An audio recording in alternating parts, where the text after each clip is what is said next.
Hello. Hello, hello, hello. Braden Harrington here with Davey Portman for UpNXT, and this is a special best match ever.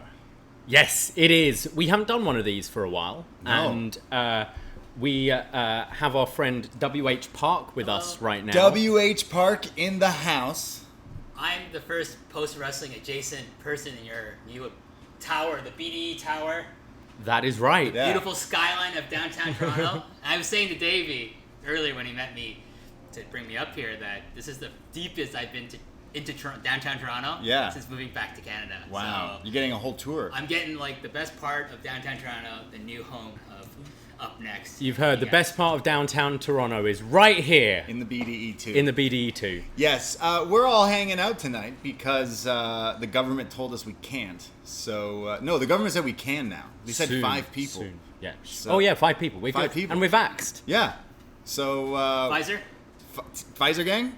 Pfizer gang. All right, this Moderna, it's pretty good. It's okay. Yeah, that's still good. I have a Samsung as well, so... He's used to it. This is a show we are putting together here because we've done some shows with UWH, Post Wrestling Universe. Listened to all of your shows covering you're the Japanese wrestling expert to me. That's if I need something to know something, I go to you and I ask you. And this is kind of why we're like, well, this kind of is a perfect storm here because we're all wrestling fans. We've covered all sorts of stuff on the Patreon. We do Best Match Ever, covering match types and certain wrestlers and stuff. And we decided that we did a free show a little while ago. Maybe this was one of the last ones for someone specific. It was because of the passing of Brody Lee that we did a Best Match Ever. And we were like, we're just putting it out for the people. This is how we can honor this guy. And, well, the reason we're here tonight is because a year ago this weekend is the 1-year anniversary of the unfortunate passing of Hana Kimura.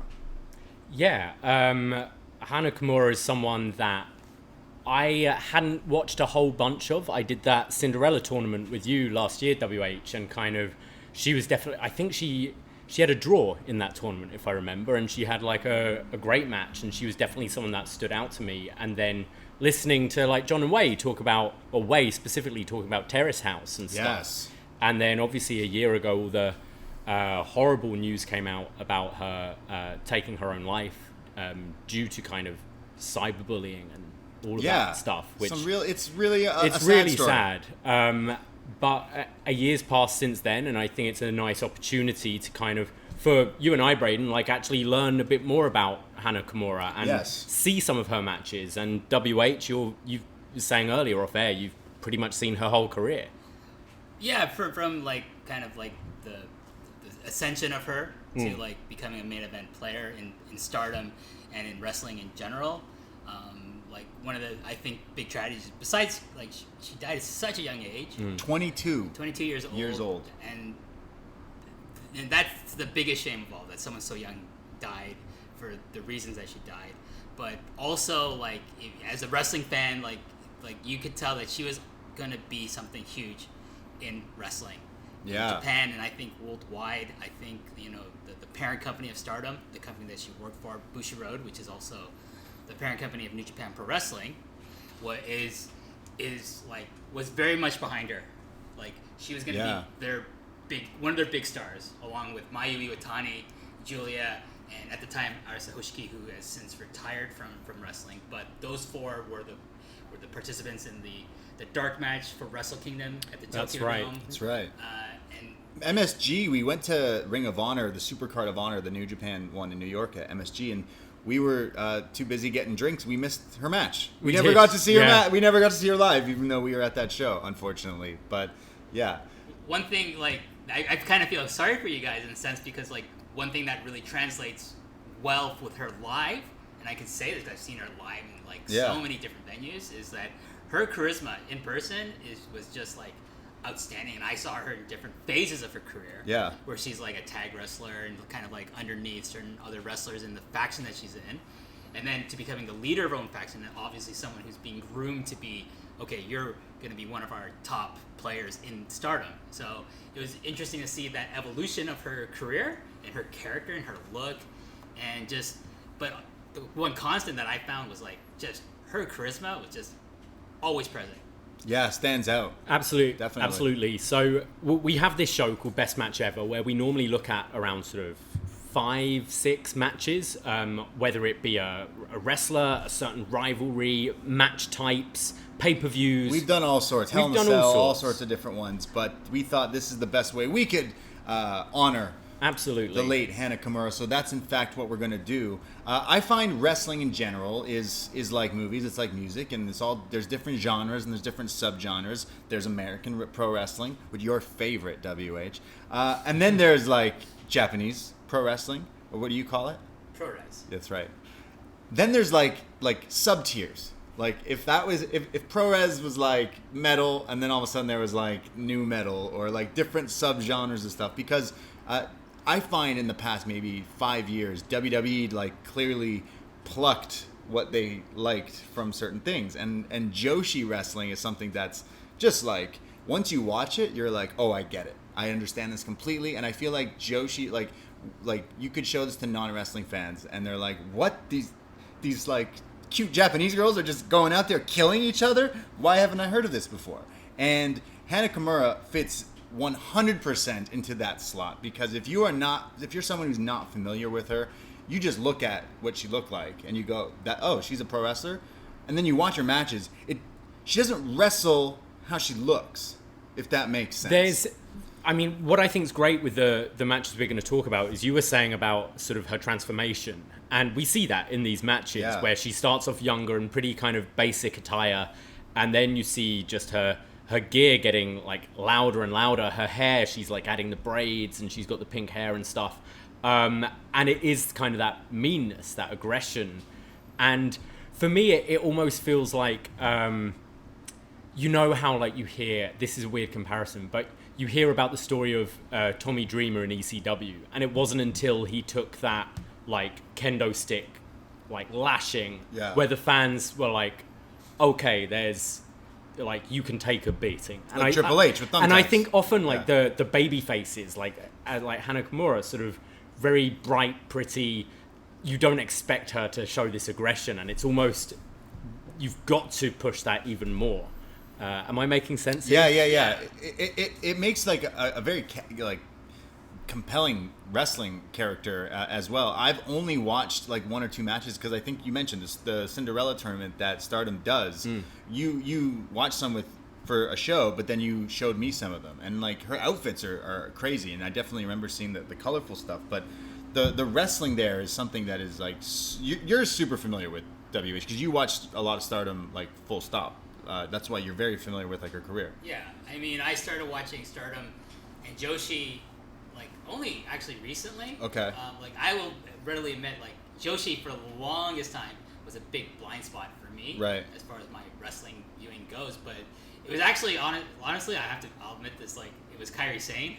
Yeah, it was. In the Mae Young Classic, the first one. Okay. Like, oh, because I really loved the first Mae Young Classic, and I was like, I've heard of her. She's Kairi Hojo. She's from Stardom. I never really watched Stardom, so I went back and I got a subscription to Stardom World. It had started up recently. And I was like, oh, it's like $9. Yeah, sure, I'll do that. And so I signed up and watched her matches. That's where I discovered Io Shirai before she joined NXT, and it's just like, my God, like the level of talent. I always knew there was a lot of talent in Joshi. Yeah. But for me, it was like, okay, I'm gonna start watching this. I'm gonna make a commitment to watching it, and I never regretted it because like it's like my favorite company right now in 2021. Yeah. Like Stardom, because like I think the wrestling in and of itself, but the booking as well. But Hana was like a big part of a faction in when I started watching Stardom, which is called Oedo Tai, which is a group. It's a heel group started by her mother, Kyoko Kimura, and she was a member of that. She was tag partners with Kagetsu, who was the leader of that group. And so none of the matches that we watched actually showed that period of her when she was a member of Oedo Tai. So we kind of make this jump from like early on in her career where she's kind of doing the cheerleader gimmick, right? And then she moves into like kind of the more colorful like Tokyo Cyber Squad like outfit persona that she would have just before she died. That's when I found out about her because they all wear this like Matrix-esque rave gear, and I was like, wait, there's these Japanese wrestler girls that all dress like they're going to a rave. This is badass. It's like I instantly fell like in love with this. I think stuff. I sent you a tweet. Like, Yeah, it was years ago. I was Yeah. like, hey, you probably like. Yeah, and you were right. I was like, So- what is not there to like about this? But the fact is, when you watch it, and like I recommend anyone who maybe just listens to our reviews, like we posted up on the Patreon feedback and on the post feedback, some links to these matches, because Stardom puts a lot of them up on their YouTube for free. So a lot of the matches we're going to talk about today were on their YouTube and on the internet. So. One good thing about Stardom World and their YouTube account is like they will subtitle the promos Right. into English. Interesting. So like people like, oh, I can't get into it. There's no commentary or there's no English commentary. All the promos are English subtitled, and they're pretty accurate. From my, I'm not the most fluent person in Japanese, but like that's what they're saying. So the person who's translating it is doing a really good job, in my opinion. Interesting. So I don't think it's a barrier if you want to get into this. If you're listening to this and you're like, should I give it a chance? I don't speak Japanese. Well, we had a similar, right? Like you were talking. It was probably when pandemic started. You were like, I'm getting Stardom. It's only $8 or whatever. So you signed up, and we're like, okay, well, like where do we start? We don't know what to do now that we have it. Like, what do we just throw on a new show? Like, I don't know. So we just get a quick little Google, and if you know the Brady and DVP, two of our favorite wrestlers, who you mentioned, one, Kairi Sane, and Io Shirai. Well, would you know, they had a banger of a match in Stardom. And we watched it, and we instantly were like, all right, match of the year, even though this happened like 5 years ago. Highly recommend that match, by the way. But, like, that changed. Like, that's what I mean. When Asuka, Kairi, Io, all these, like, Joshis are becoming huge in pro wrestling. And it's like, well, wait, where are they stealing these people from? And... Not just Stardom, but of course. There's other Joshi promotions. Yeah. Like the big ones, I feel are outside of Asuka, who's not from Stardom, but she's right. an independent wrestler in Japan under the name Kana. Yeah. But Io and Kairi before her were Stardom wrestlers, and like Kairi was a Stardom trainee. She started in Stardom, and like Io, I think, did more independent stuff, and then she joined Stardom. But she made her name there, right? That's where she became a legend in Joshi, and then she got poached by WWE for NXT. And hasn't looked back since, but it's a great promotion. I think it's the easiest promotion to get into if you're trying to dip your toes into Joshi wrestling from Japan. Because I think it's also great for the classic wrestling fan, and I know I'm talking to you who are like, women's wrestling, I don't, because there's still people who are like, no, I don't like that stuff, and I'm like, how? What is wrong with you? These women these days are doing beyond what the dudes can do. Like, I think it's been the most I think the women have been consistently the most interesting thing in North American wrestling for the last couple of years. We cover NXT though, so we're spoiled because we are all the good ones, all the great wrestlers there. The women's division is stacked in NXT, but like women's wrestling in general is quite interesting to me. I loved the fact that we had Ronda Rousey coming in, tying it around with some of the wrestlers. I was into that. That was a draw for me. I thought that was cool that they main evented and all that stuff, but the fact that like the wrestling is here, once you like just try it and you watch some of this stuff, you might, you mentioned there's subtitles, but you'll watch it and you're like, it's just these like two small girls fighting that don't look like your giant Hulk Hogan's or your Ice Trains or whatever, but then these women are killing each other. They're doing, we talk about Karrion Kross all the time. His finisher is a forearm. It looks like a bag of shit. It looks terrible. Every match we watch today, every woman in these matches kill each other with these forearms, and I'm just like, can they train people? Because they should. But yeah. Well, shall we get into some of the matches? We definitely should. Let's talk about Hana Kimura. Absolutely. We're starting off, and WH, I'm going to go to you a lot for pronunciation. But Hana Kimura versus Mika Iwata? Correct, yes. Okay. Good. From April 19th, 2018, Sendai Girls, and at Korakuen Hall, the famous Korakuen Hall. I want to go there. So we'll go sometime. Yeah, one day. You're on your own for Roppongi. I'm not going there, just so you know. You take me to Korakuen, I'll take you to Roppongi. I'm not going to Roppongi with you. I think he wants to go. You guys can go together. I'll go somewhere. I survived before. I can survive again. I'm too old for that shit. Anyways. Sendai Girls, just so people know, is a promotion started by Meiko Satomura. Interesting. Okay. And Mika Iwata is one of her trainees, and so some background for this match is like Hana and Mika kind of peers.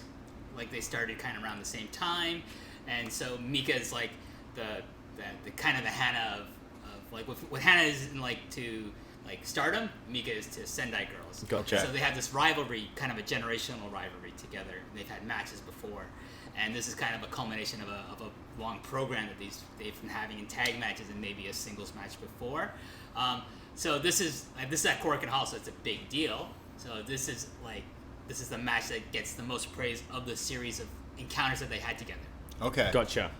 And this is, as you mentioned earlier, kind of her in sort of her cheerleader kind of attire. So one thing you gotta keep in mind with Hana is like she wasn't really a contracted Stardom wrestler for the longest time. She was actually a contracted wrestler with a company called Wrestle One, which was started by Keiji Muto, the great Muto. When he left All Japan Pro Wrestling, he started this company, and she was a contracted wrestler with them. And it's like she also trained there as well along with her mother, Kyoko Kimura. She's a second generation wrestler. So she was doing this character, this cheerleader character, in Wrestle One, and then when she did independent wrestling, not with Stardom, but other companies like Sendai Girls, she wore this costume. She didn't wear her Oedo Tai costume.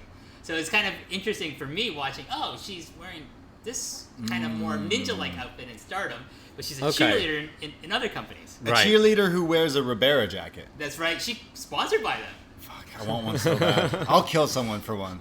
I've seen some bootleg ones, and I've thought about it, but I'm like, that's not the right way to do it. The best Ribera jacket I ever saw was the one CM Punk got, because it's a bomber jacket with the Ribera logo. Yeah, that's what I want. And like John Cena has the satin baseball jacket one. Yeah, Cena's probably got like 9 of them, yeah. But Punk, I think, has the best one, the black bomber jacket with the red Ribera stitching. That's what I want. Awesome. I want like they look great. Have you tried to get one?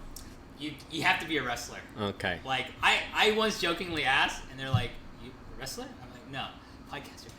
They just walked away. You need to get that verification tick first, right? And to get like someone to endorse me, maybe like Ken Chan. Yes, I'm sure he'd love to. I'm sure he'd love to. Does he eat meat? I don't know. I like this look. The cheerleader with the Ribera jacket was great. So the match starts, and Hana Kimura immediately goes for forearms, and Iwata is delivering these kind of stiff kicks to the leg. We get a deep Boston Crab from Kimura, which she then transitions into a single leg, but Iwata makes the ropes. Iwata then gets Kimura in the Muta lock, and is holding that for a while, and then Kimura goes back to that Boston Crab.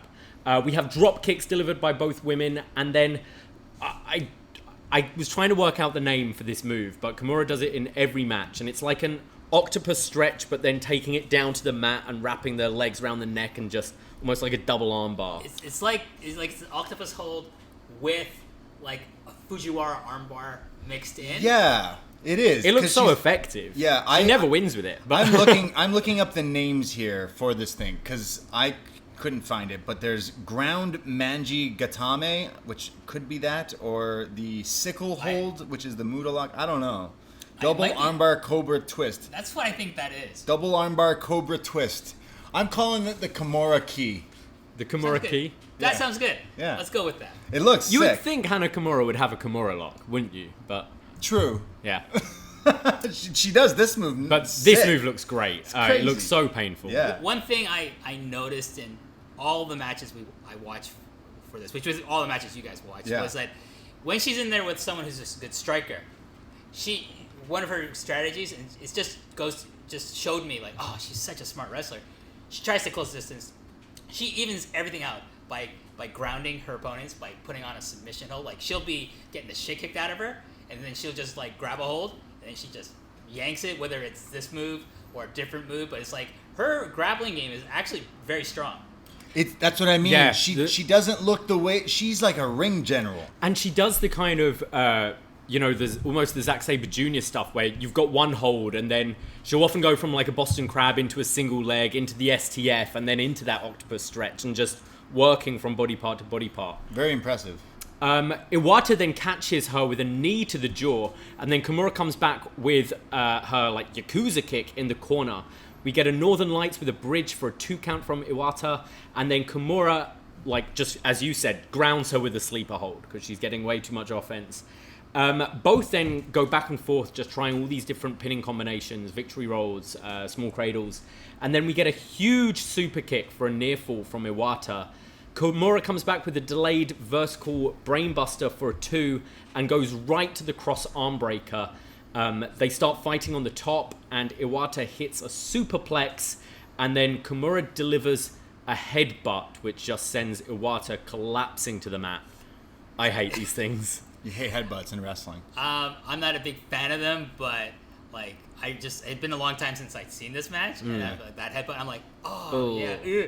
Yeah. Hana really liked using her head. Yes. And Apparently, taking like we'll talk about some of the other matches, but like really bad shots to the head. It's really worrisome. And here, I love how Iwata kicks out, because it's just lifting the shoulder slightly up the mat, off the mat, because Like she's rolling the shoulder. Yeah, just like not even a minimal, almost Orange Cassidy, but no, it's like she's so like messed Beat up. up here that's all she can do. Then Kimura gets the Fujiwara armbar locked in. She's wrenching it back, transitions into the cross arm breaker, but Iwata makes it to the ropes. She then fights back with a top rope Gamengiri, but Hana just gets her hand to the rope. And then Iwata finishes Hana Kimura off with a huge roundhouse to the back of the head and picks up the win in 17 minutes, 20 seconds. This roundhouse finish was pretty cool. It was like, I kicked her in the head once. She got up. Okay, I'm going to jump off the top rope and kick her in the head. Sorry, she kicked out? Okay, well, I'm just going to kick her in the head as hard as I can. And she does, and she pins her. Very violent. This was the first match on this list that you helped us create here, WH, to go and pick here. And right out the gate, I'm like, what the fuck? They're killing each other. They're headbutting each other. I didn't realize I was sold instantly on this. I was like, I didn't expect this at all. These two were killing each other. Like submission ground games, the strikes, the Gamengiri finish. Everything about this was like really smash mouth technical wrestling. One reason I wanted to go with this match, when I'd seen it before and remembered it fondly, I also want to shout out my good friend Dylan Fox from the Eastern Larry podcast, who helped me come up with remember certain matches and stuff like that. Sweet. Awesome. But I watched this match again and I was like, oh, this is the one I really like, because I love the rivalry that Mika Iwata and Hana Kimura had. Yeah. Because they have such amazing chemistry, as you can tell in this match. And because they have that generational rivalry going, they complement each other so well in the ring, and I think they just bring out the best in each other. And Mika Iwata is someone I urge people try to check out as much Sendai Girls as you can. There's a lot of it on YouTube. She has this unfortunate tendency to get injured quite often, right. So she has a lot of start-stop with her career. But if you want to see someone who's got a lot of raw talent, check out Mika's matches on YouTube or other places. It's she's well worth someone going out and discovering a lot of her work. Excellent. Yeah, what did you like this? Yeah, I liked how it was kind of Kimura just dominating the whole time, but it was just that kick that puts her out. And you see that in real fighting, like UFC all the time. You see one guy who's absolutely dominating, and then there's just a kick out of nowhere, and it's game over. So I like that. Her submission game is so good. I was really enjoying that. And just as you said, the aggression, this match especially, I think when she goes into more of that steampunk heelish role, you expect a bit more aggression. But here, she looks so young, and she just looks like she's a happy going to a cheerleader. Gymnastics competition or something. And then she's headbutting motherfuckers. It's crazy. That's what I mean. It's you just see these cheerleaders. I'm a cheerleader. I'm like, okay, they're gonna do I don't know. I'm programmed from her watching... entrance song's great as well. It's so happy. She's got the dance to go. Yeah. The pom poms. One thing you got to keep in mind with her aggression is that she's a second generation wrestler. Right. Her mother is Kyoko Kimura, who is a legendary wrestler of her generation. Okay. And Kyoko Kimura is well known for being a hardcore wrestler, not necessarily deathmatch wrestler, right? But doing some crazy shit, just being one bad, tough Joshi wrestler. Okay. So I think that's something instilled in her from her mother. I like that. You're gonna be like me. If you're gonna carry my name and people know you as my daughter, you're gonna take care of yourself in that ring. So I'm sure she got a lot of coaching from Kimura. Right. In terms of like, I think like, okay, I'm carrying on her name.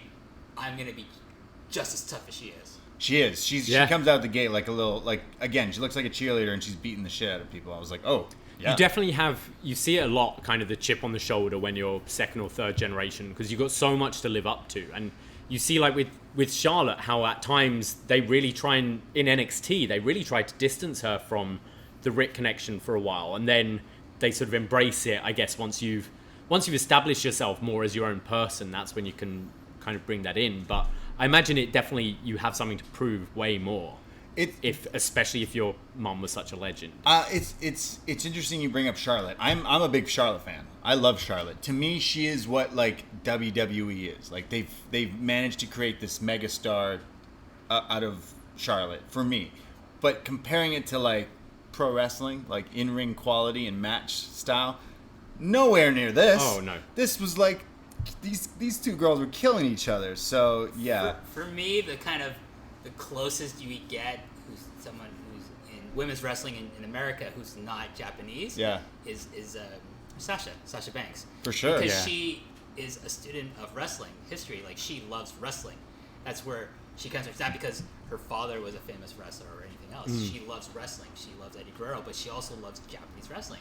She knows who the legendary Joshi wrestlers are. She'll tell you who her favorite wrestlers are, but she also knows who the current Joshi legends are. When she had that break from WWE, she went to Sendai. That's right. Yeah, she went to Sendai Girls to train with them. Yeah, with Miko. Even her gear, like the sort of straps around the arms and everything, is very Joshi. Yeah. It feels modern Joshi for sure. Yeah. Yeah. Overall, this was like the first match that we had on this list because we're going in like order. This was from 2018, and like Hana Kimura was super young at this, so she was 20 years old. She had to be. Yeah, 2018. So like that's she'd have been. Yeah, she could have been 20, 19, I think. Even. But this is very impressive. I really enjoyed this match, and right out the gate, I was like, "Oh, is she gonna have better ones than this? Because this was pretty spot on." Are we doing ratings? Yeah, we have to. We usually give out match ratings here. I don't know if you have. We could do 5 stars when we had John. You've got Pollock. your sandwich scale. Yeah, I know. Five stars is fine. Because Pollock never rates matches unless he uses the coffee scale. And when we had him on for Stan Hansen, I think it was, he broke out the coffee scale again. But you can do whatever. The stars. I like. We need one for Hana Kimura. I don't know what we would we count as instead of gas masks. Yeah, I guess. Or what are the fluffy her furry leg boots. Things? Furry boots. Furry leg warmers. I kind of think it's like in my headcanon, it's like an homage to Bruiser Brody, who was a legend. True. Yeah. She does the kicks like Brody was kind of true. For the kicks that she kind of adopts. That's right. Well, we'll say stars, but we mean furry boots. I'd say, like, honestly, I wouldn't give this like a 5 stars, but I'd give it like way over 4 because it had my attention from start to back. I honestly was like, this was the first match you picked, and I was like, this is like seems like I needed to ease my way into some of the things because this is definitely higher up on the list for me. 4.5 for me. Yeah, 100%. Yeah, definitely. Like it doesn't even feel like it's a really long match, but they're doing like it felt like Zack Sabre Jr. I really liked it. Yeah.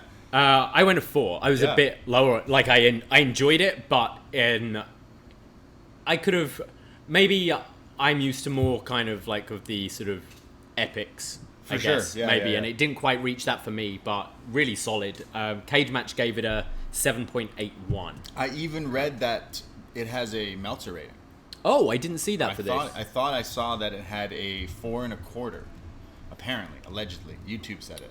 Okay. So I believe whatever. Okay, so Dave gave it a 4.25. I think I'm not sure. I saw it. Yeah. You went for 4.5. 4.5. Yeah, because it's like all of her matches are sprints. Like nothing's longer than like 20 minutes here, and there's no minutes wasted in any of these matches. But so far, so fine with like a lot of like Joshi.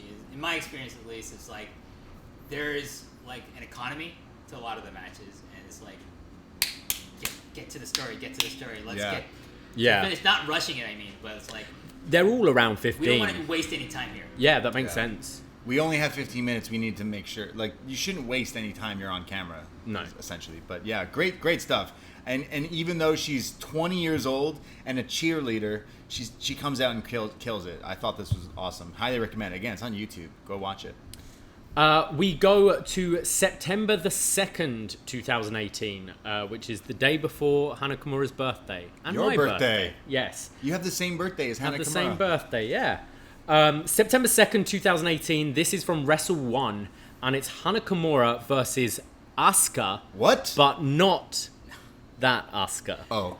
No, this is like really. Or is that Asuka? Is it? No, well. Asuka. So Asuka.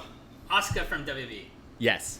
In Japan, she's known as Kana. Yeah. So I remember when I was doing Japanese audio wrestling with Throwback at the Law with Chris Charlton. Fucking love that show. Who was my co-host at the time, and he was like telling me, oh, so Kana, Joshi wrestler in the independent scene, is gonna join the WWE.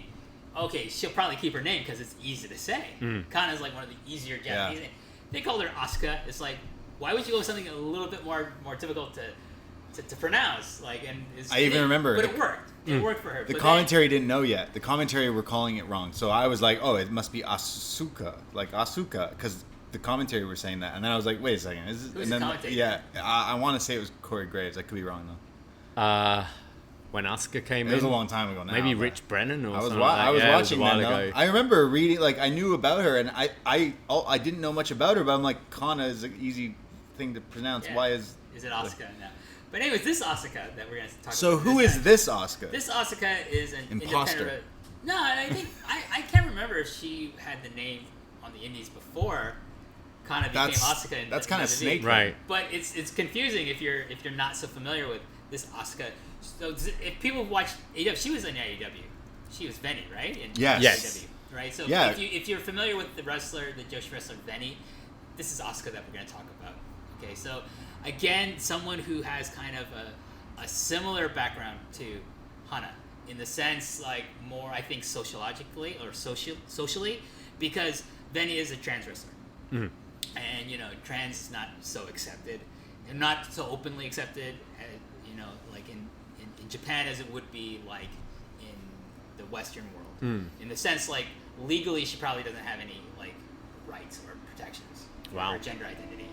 Right, so Hana is of mixed heritage, right? So her mother is Kimura. She's Japanese. She's half Japanese. And one thing you have to understand about Japan is it's pretty much a mono-ethnic culture.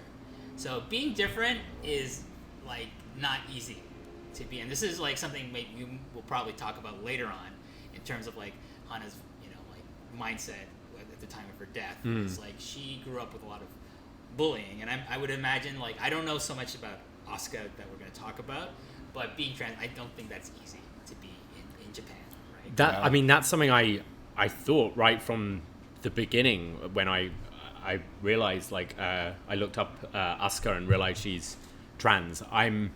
From what I've heard of Japan, I can't imagine that being I can't imagine that being easy wherever you live. But the culture in Japan, I can imagine that being very difficult. But also, I kind of liked seeing her come out and the crowd actually embracing her as well. That was quite heartwarming actually, because it can't be easy at all. I didn't know this, and I just wrote that Venny looks like she's gonna kill someone. She's got she got the Scott Steiner chains almost on in her gear and some leather.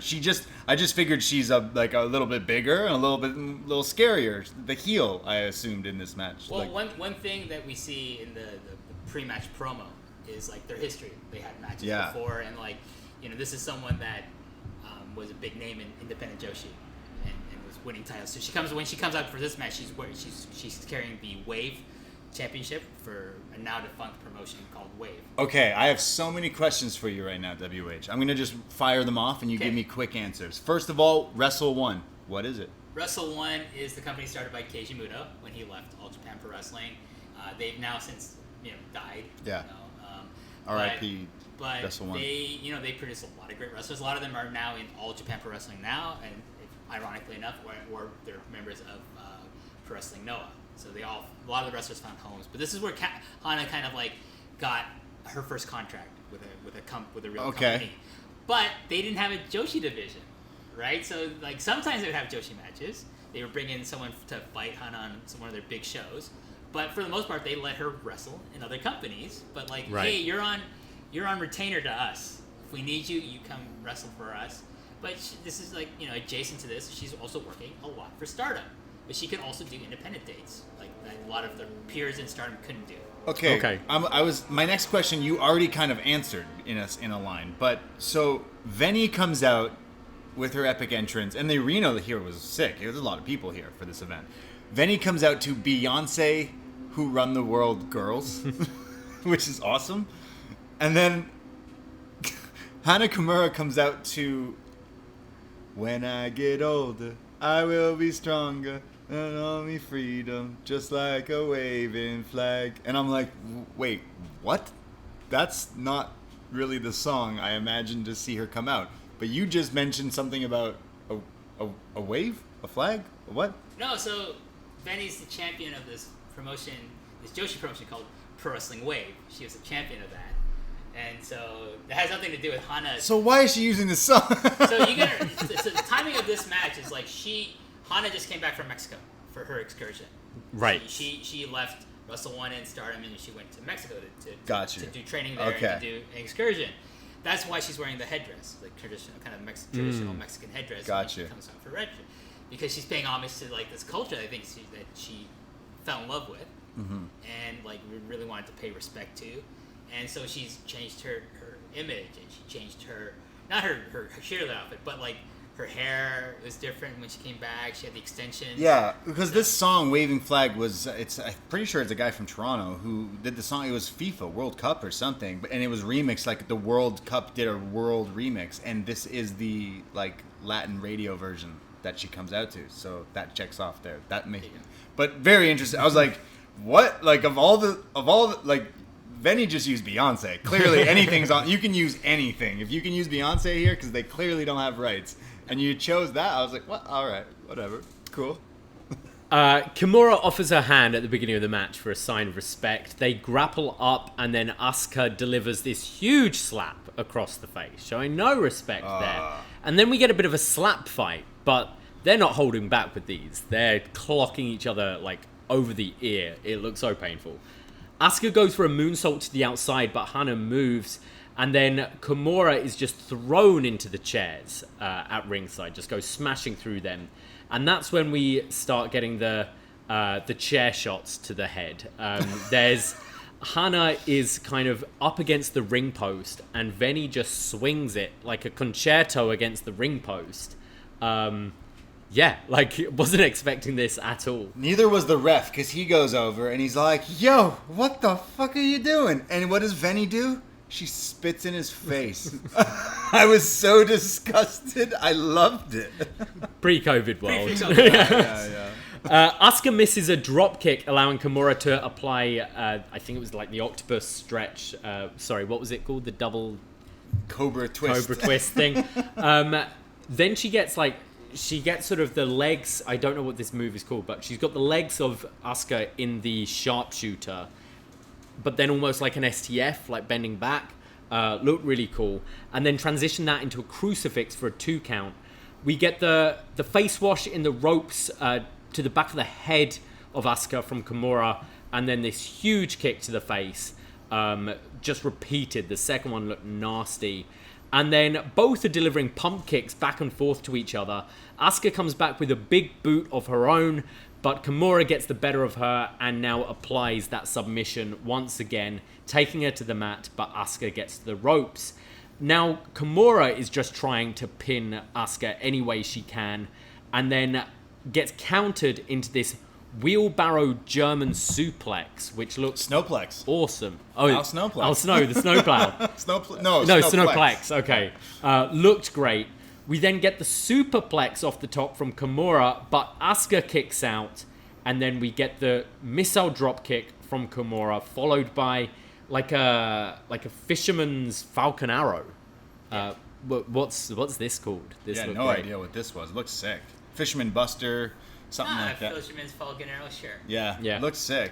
And picks up the win in 11 minutes 2 seconds. Yeah, another like short match. Realistically, you think 11 minutes. In that's not that long, but so much goes on in these 11 minutes. They fill it really well. It Yeah. feels longer than 11 minutes. It but does. but not in a bad way. Yeah, that you can watch like some shit match on Raw that WWE puts out, and you feel like it was on for like 15 minutes, but it was on for like 2 minutes. You know, So it's like, it just makes you go like, this was 11 minutes and feels like, I wish they went longer, but B, like it was just like done. I think, again, like they have a history. So Yeah, okay. for the fans in attendance and those of you who are familiar with their history together, this feels like the culmination of all the matches that they had before. You know what I mean? Sorry, just our washing machine sings to us when it's done. It's like I'm trying to listen, but the song keeps going. We have a dishwasher and a washing machine and a dryer, and they all three pieces of these utilities sing to us. Just play music whenever it's done. But yeah. Sorry, you were saying. So Asuka and Hana have like a history together in like a feud almost against each other. So this feels like the culmination for the fans in attendance at the show, and for those of us who were like familiar with their history together, their matches before, like so watching this, they're trying to pack in as much as they can, but not in a bad way. I don't think it feels like it's packed. I think it feels like a natural, like however long match it is, but it feels like it's longer than that, but in a good way. Yeah, I agree. They filled so much into this. And I think one of the things for me watching these back is you're saying about all the history and the other matches. And that's when you do go back and watch a whole rivalry, you often pick up on things like callbacks to other matches and stuff like that, which obviously I don't have that context. So, but yeah, I really liked it. Again, heavy hitting, wasn't expecting the stuff with the chairs, the kicks from both. Like, as you were saying earlier, we see so many people hold back. And like these all look so great, so snug. I did feel the ending kind of came out of nowhere. Maybe I wasn't conditioned with that being a finisher for her or whatever from other matches I've seen, but kind of caught me off guard a bit. But I thought it was a great match. Yeah, both of them hit like really snazzy moves and everything looked tight. There was like a snap avalanche, what do you call it? Spanish fly, which was crazy from Venny as well. Venny's pretty sweet. Like they got some crazy moves going on. But the like aggression that Hana Kimura has is something you watch. I'm like, how does she do? The boots to the head is something she loves to just boot people, and that's her signature move. If you were to have a Hana Kimura in your 2K, you have to have variations of just booting someone in the head. The Yakuza kicks, that's the all she face does. washes, the axe kicks it's look fucking great. Sick. Like it's gangster. You know, Kyle O'Reilly has a sweet axe kick, but like Hana Kimura's axe kicks are dirty. They look sick. Yeah, she has some great trainers, and like part of her training is also in the Stardom dojo. They have like some amazing people training there as well. So they must, because like all these, like how do I watch something week to week that I always complain like, this guy makes it look fake or makes it look weak, and then I look at these two, it's 20-year-old, 21-year-old killing each other and making it look like they're actually doing that. It's baffling to me. It's amazing. I like this match as much. I didn't like it as as much as the one before, but I'd say I'd give it like a 3.5, a 3.75. But Venny spat in the ref's face and he took it like a champ. So I'm bumping it up to a 4. Wow, the spit factor. I'm gonna go 3.25. Yeah. I didn't give it the extra bump for the spit, but I really enjoyable. I just like the chair shots. I'm not a huge fan of. I like the Mika match more because it's just more my thing. That's more my style of wrestling that I like. 100%. I still liked it, but the other one felt like a little bit more special. But I went 3.5 for it. I definitely preferred the first match, but I'm with you. That sort of concerto looked a bit wonky as well. Like it, obviously you want to do it safely, but it wasn't really needed. I prefer the aggression a lot of the time in the kicks and the strikes and stuff. But still very entertaining, and the spits would be fun. I also like how they're interactive. Like if you go to these shows, they're throwing people into your seat. You have like 3 seconds to get out of your chair before you're taking a bump. Can I just say, as someone who's been at shows where people are wrestling or getting thrown at me, I fucking hate it. I know you hate it. Because I gotta grab all my stuff and move it. What stuff? Hey, that stuff, that merch I just bought. I don't want to get. I have like my backpack. I don't want to get this shit trampled on. So I never sit on the. After a while, I never sit. I do my friends. Don't get seats on the floor. We're sitting in the bleachers. Kimura's safe for me. They go up in the bleachers. Yeah, as they well. go. And very rarely did they ever wrestle in the orange section, which is where I usually like to Right. at Corkin Hall. So Orange section. I'll remember that. yes, it's Yeah. a good place. Well, we're going to get a lot more violence now because Yes. it's a no disqualification match for the World of Stardom Championship at Korakuen Hall, 28th of October 2018, and it's Kagetsu being accompanied by Hazuki, Session Moth Martina, Hell yeah. Nawa Yamaguchi, and Natsu Sumier. Sumier. It's a whole football team. here. What's this faction? They're called Oedo Tai. Okay. It's a faction that was created by Kyoko Kimura in the early days of Stardom, and Kagetsu joined that group, and then she became the leader of it essentially. And when she became leader, one of her people that she recruited, and that Kyoko Kimura recruited was Hana Kimura. Right. So at some point, Kagetsu and Hana were super tight. They were tag partners. They were goddesses of Stardom tag team champions for a long time. So they have a history as being allies. Kagetsu is kind of a mentor to Hana Kimura. But when Hana Kimura came back from Mexico, she teamed with Kagetsu. She was part of Oedo Tai at first, but then she turned on her to forge her own path away from Oedo Tai, away from the shadow of Kagetsu. And so they were feuding for a long time in tag matches, and eventually it came to a point where Kagetsu was like, okay, you pick the stipulations of this match, which is no DQ, interference is okay, no time limit, anything goes. It's ridiculous. Which happens in this match. Everything that you can think of with stipulations like that happens. But also it's for Kagetsu's World of Stardom title, the red belt of Stardom, which is the world title. And so The red belt in Stardom is the world title. is the world title. Yeah. The white belt is the IC belt. Okay. Gotcha. Got it.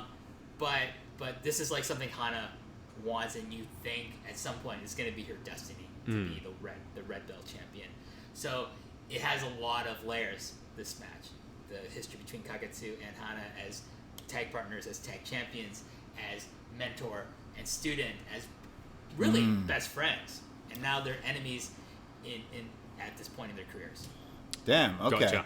This is Which why you're understands, yeah, which makes the stipulation make a lot of sense. And then Hana Kimura is coming out with Mary Apache, who's kind of like her new mentor, right? Yeah, Mary Apache is someone who had been in Stardom a long time. She's a lucha wrestler from Mexico, and then she went to Japan to wrestle for doing Joshi there, and eventually becoming a really integral part of Stardom. I think she was one of the trainers at their dojo for a long time.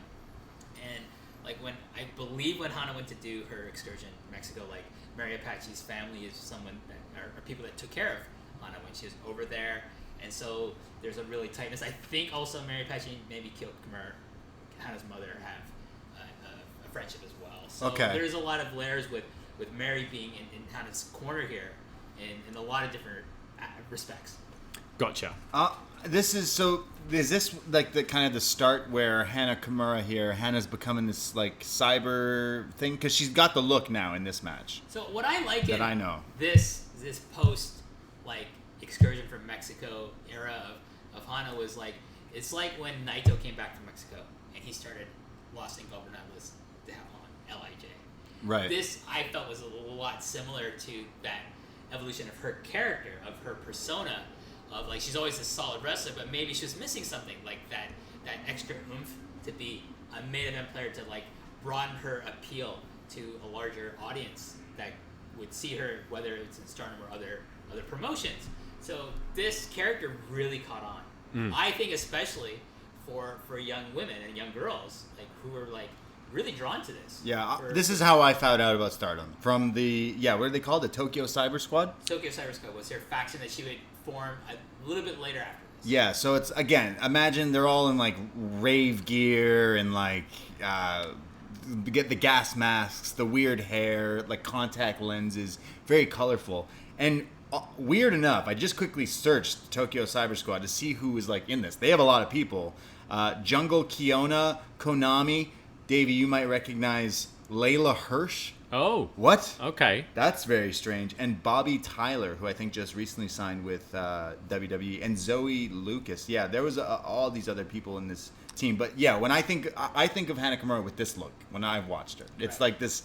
Like, I don't know how to music video, Rob Zombie rave music video, colorful. But yeah, you were saying this is before she's formed the faction, right? Just here. Yeah, but you can And tell. so here she hasn't quite got the pink hair yet, but she's Yeah. got braids, Yeah. which are new, which actually look really cool. Yeah, they on look her. cool. And yeah, got the lime green attire and very colourful. Big entrances. You've kind of got the pre-match waiting in, not gorilla, but whatever you call it there, like coming to come out. The stairwell, yeah, made it feel big. Like Stardom they stairwell. do it in NXT, don't they? Yeah. At the CWC, you see them before the main event, waiting before their entrance. Makes it feel a big deal. But Kagetsu comes out, and Hana just runs out with a table and attacks her during the entrance. Now Kagetsu here has come to the ring with 4 other women, and Hana just with Mary Apache. And so they're all getting involved right away. These Session Moth just Session can't Moth wait to just get involved. delivering kicks. They start making their way to the ring, and you were saying as we were watching this earlier, WH, the announcer keeps on yelling something, which is politely get the fuck out of the way. Yes. Right? Please get out of the way. And that's throughout this entire match. I just hear this on repeat, and I go, what are they saying? Kimura counters an Irish whip and sends Kagetsu just crashing into the chairs. They then go right up to the bleachers. They're looking for a WH in the orange section there. They're going right up there. And then we get a suplex delivered by Kimura in the stands. And then Mary Apache just dumps Kagetsu on this. What was this? Like a steel door or the top of a kitchen counter or something? So it's the barrier to the seating, the orange seating section. They are coming for you. They remove it from to separate the fans not coming to the floors, Right. Vice versa, right? So they use this. It's just a steel plating. Yeah. Yeah, But it they looked use like it a door. as weapons in a lot of matches Right. that go into the crowd in Korakuen Hall. Interesting. Gotcha. Because I've not seen this before. No, it And, looked like what a is this door. weapon? Yeah. But yeah, just Kagetsu goes crashing onto that. We then get one of Kimura's just crazy kicks, and then they're back in the ring, and she's running Kimura's running the ropes, and one of Kagetsu's girls just grabs her from the ankle, pulls her back to the outside, and starts beating her up. And Session's getting involved once again.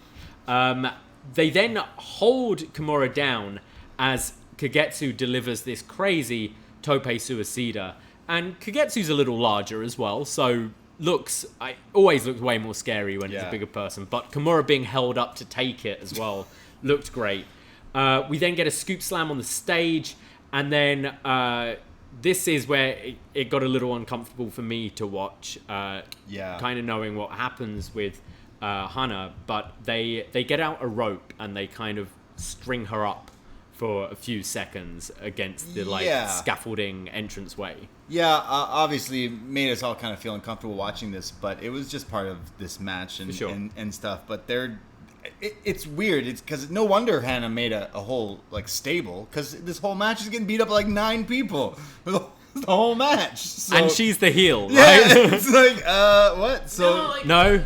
Oedo Tire heels, right? Okay. This is They're definitely the Brande heels. is doing interference and cheating a lot in their matches. Yeah. Right. But Hana's kind of a tweener, I think, at this point. Okay. Well, So she just left Oedo Tai, but she's forging her identity. But if she's having a match with Mayu Iwatani, she's kind of the heel in that match. Yes. Right? But against Kagetsu, she's not the baby face, but she's not the heel either. It's very Okay, that tweener. makes sense, because it wasn't. I figured if she'd kind of left them, that maybe she kind of turned on them or whatever.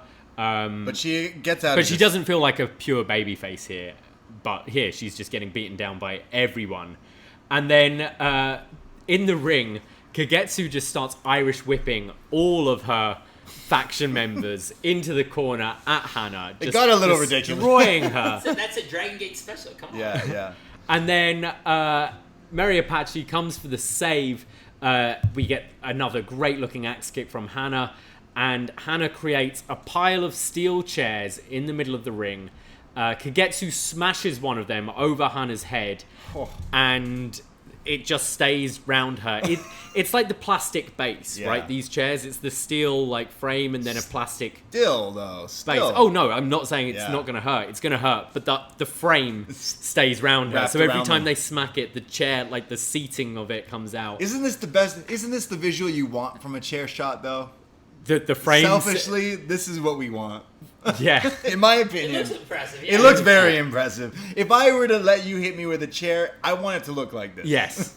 This then becomes a bit like Funk and Foley at the 99 Raw Rumble, because they're just teeing off against each other with chair shots. Well, it was like Funk and Stan Hansen when he was trying to hang him with the rope. Yeah. Fuck. And then Hana starts delivering a load of these elbows to the chest of Kagetsu and starts stomping down on her head. But Kagetsu comes back and once again just smashes the chair over her head, hits a vertical suplex on the steel chairs, and then we get this choke slam from Kagetsu, and then a Fujiwara armbar into the cross arm. Sorry, is this Hana here? Into the cross arm breaker, then into a triangle. Hana starts to try firing up and starts dumping Kagetsu onto the outside again. There's the face washes, but Kagetsu kicks out, and then the table is brought into the ring.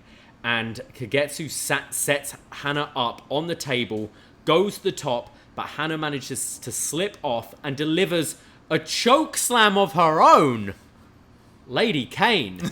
Off the top rope, through the table, and then follows up with a delayed vertical brainbuster, but Kagetsu still kicks out. She then applies her octopus stretch armbar thing to the mat, but Kagetsu gets out and applies this leg scissors round the neck and like a hammerlock trapping the arm behind, and Kimura is crawling for the ropes, but pretty much every sort of limb is held back, and there's actually a great shot of the camera angle where you see sort of Hana's face looking, and she can see the ropes, but there's absolutely no way she can hold it. And then the referee calls for the stoppage at 16 minutes 46 seconds. Kagetsu wins. It wasn't even just one ref. No, there's two refs. So the main ref in this match is John and Way's favorite Japanese ref, Daichi Maruyama.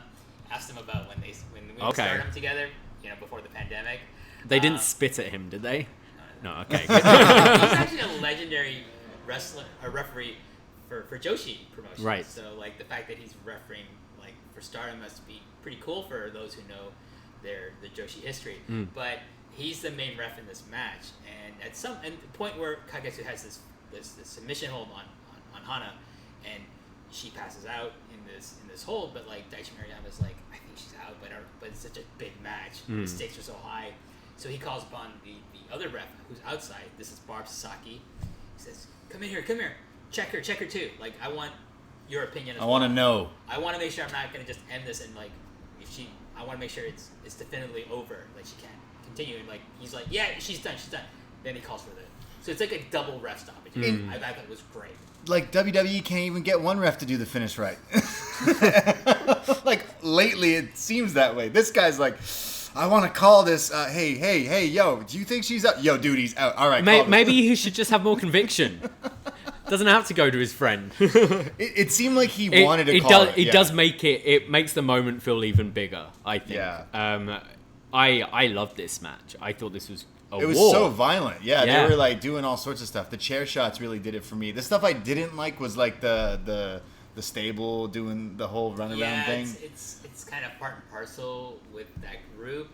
Like, I enjoy Oedo Tai in many respects, but like that part of it, I'm not a huge fan of. It's like when AJ Styles was IWGP champion, but there was so much Bullet Club interference. Like, you're like, I just want to watch you wrestle. I just want to watch AJ wrestle. I want to have great matches. So it's like I want to watch Kagetsu wrestle, or when I want to watch Hazuki wrestle, and I want to watch Hana wrestle when she was in Oedo Tai. But there's all this interference. It kind of takes me out of it. But listen, if you do anything with like doing a search for Oedo Tai, make sure you type in Oedo Tai dance. Their entrance is amazing. Like, because they did a coordinated dance. Nice. As part of their entrance, but they're the heel group. But so it's kind of making fun of like, idol groups. Like, it's like 3 singing, count. dancing groups, right. So like that. So it was a great dance. I recommend you guys go back and watch the Owodotai entrance dance. I like this match, but I didn't like it as much as the other. But there was still like some crazy spots, and even the stuff that like obviously now we're like, that's not too cool. It's still cool to see in a wrestling match. So I still liked it. I'd give it like a 3.5, but it's because there still was chaotic wrestling in this match. But a lot of it was this group interference stuff. For me, I think if I watch it all the time and I'm seeing this interference all the time, it would grate on me like watching an evil match or something. But watching, like, I like the little bit beforehand where it's going, look, we know there's going to be interference anyway, so why not we just make it legal? So they have sort of set you up for the interferences, and at least there was people on either side to fight. So it didn't actually bother me too much with this one, but yeah, I really liked this one. Thought it was a war, and like this was the first one where I kind of got the story from the match without having sort of you necessarily explain a whole lot before me. Yeah. Like I got these two hate each other. She's going for the title. They made it feel big with the entrances. And I love the finish I always like a kind of passing out referee stoppage. I think it was a good finish. It feels dramatic, and especially the shot of like watching her really trying to reach for that rope. I thought this was great.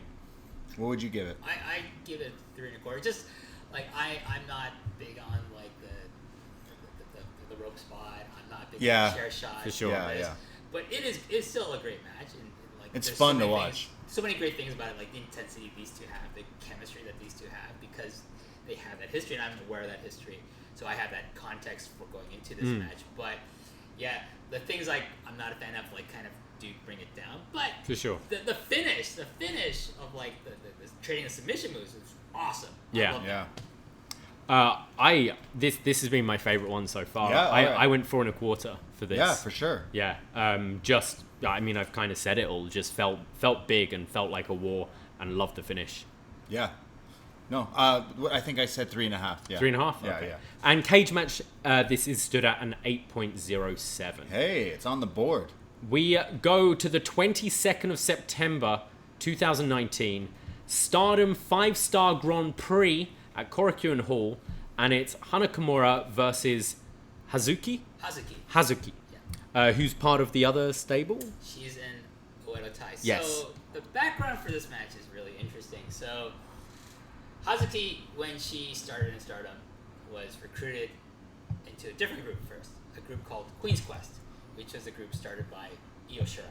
Yeah. So Io Shirai recruited Momo Watanabe, Azumi, and Hazuki, like 3 other younger wrestlers in Stardom, to groom them to be the next generation to become queens of Stardom, of Joshi, because like what she was at that time was the queen of Joshi, of Stardom.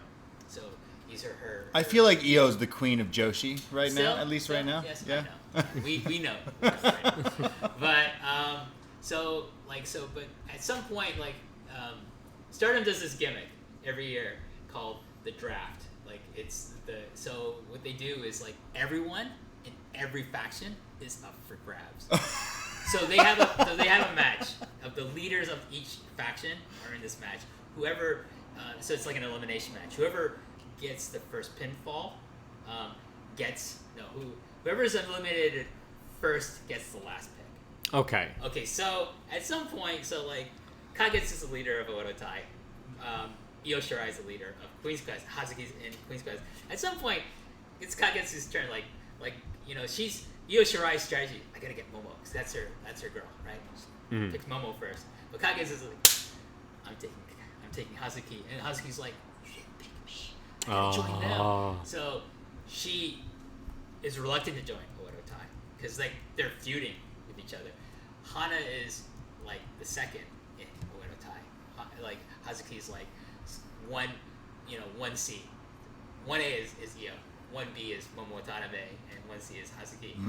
But there's a lot of friction because they faced each other in singles matches. They faced each other in tag matches against each other on opposite sides. So now they're in the same faction, but Hana has left Owodotai. She turned on Kagetsu. She turned on Owodotai. So now Hazuki is a deeply loyal member of Owodotai. So that's their friction. That's their history together. but they're also like generational rivals. They came up kind of at the same time. So like there's this theme that we see recurring in a lot of these matches of like Hana's fighting someone that she has a connection with, whether it's a mentor in Kagetsu or like generational rivals or like parallel careers, with like Asuka or Mika Iwata. So that's the story here with Hazuki. Gotcha. Interesting. Okay. Nice. I love that faction draft thing. I think that's great. AEW. You should go back and watch it. You told me about that during the Cinderella tournament, and Imagine I It's fun to AEW? watch. It's actually so fun to watch. because I'm thinking back to being a kid at school, and when you're picking teams to play football or whatever. Yeah. And there is that thing like, well, you didn't pick me, and like that can spark feuds and stuff as well. I think they Like, should do that in AEW I or think something that's- because they have like 8 factions, 9 teams. It's like 5 will be last picked by like Dark hey, Order. everyone in Dark Order needs to get drafted. That's something they could do. That's interesting. That's very strange, but like it works. No, it's a fun thing to It's watch. fun, You can find it easily on Stardom World. Yeah. Like, go check the draft out. Very creative. I just keep googling Queen's Quest Io Shirai now. I need that flag. So we get these crazy forearms from Kimura. Kimura's gear here, like she's in the faction now. Yeah, she's Yeah. full on Tokyo Cyber. Yes, Oh, because yeah. she's got pink braids here in this Looks one. sick. And this cool like ripped pink camo pants. I thought she looked fucking awesome. Yeah, she looked pretty badass. She definitely like her. It's the Pokemon evolution here. The She's gotten change, to it, from the first like gymnastics cheerleader, Yeah. like baby face to here, like it's huge. Because it's still a look. Again, she's very attractive, and the outfit she wears like they pop, the furry boots and stuff like that. So when it's kind of like this like weird rave gear and all this stuff, it fits with wrestling because wrestlers always wear like tights and colorful neon colors and stuff. Yeah. It goes well with wrestling.